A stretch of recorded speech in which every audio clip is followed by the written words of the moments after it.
Why does gender bias make radical candor more difficult? So the radical candor method does not have a gender bias, but I think that gender can make radical candor more difficult for both men and women.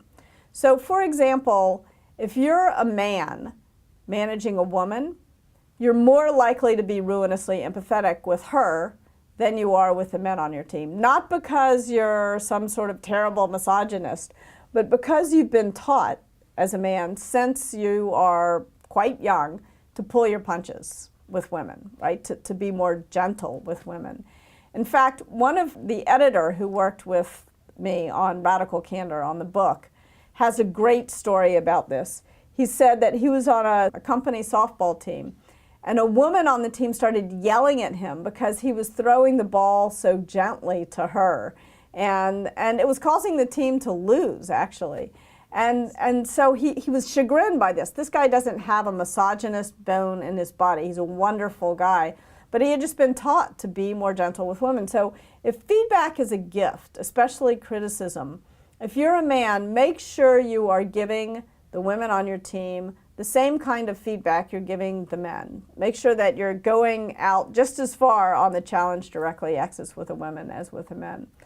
And if you are a woman, I would argue that you're much more likely to get, when you're being radically candid, you're much more likely to be unjustly accused of obnoxious aggression.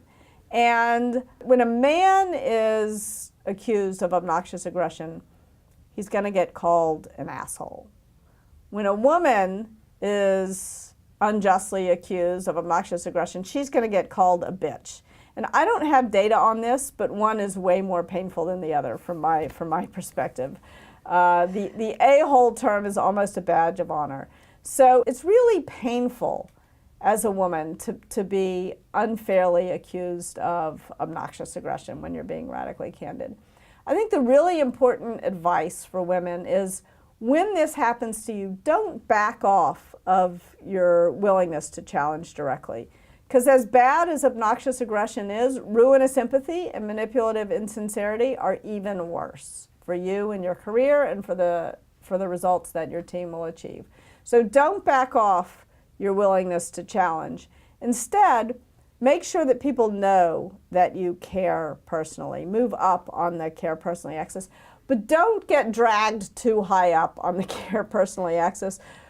Virginia Woolf says that the purpose of the female writer is to kill the angel in the house. And what she means by that is there was this Victorian poem about the angel in the house, this woman who has no wants or needs of her own and is happy just to serve the men around her. And that, of course, is ridiculous and an unreasonable expectation to hold any human being to. And unfortunately, I think part of what's happened is that instead of killing the angel in the house, this notion, what we've done is we've just taken the angel out of the house and put her in the office. All too often at work, women get tasked with all the office housework. They also people expect them to spend a lot more time empathizing with problems, to spend time baking cupcakes or whatever. So don't get dragged into being the angel in the office. You'll burn out, you won't get your work done, and you'll just be exhausted and resentful. So make sure that you do show that you care personally, but make sure that you're reasonable.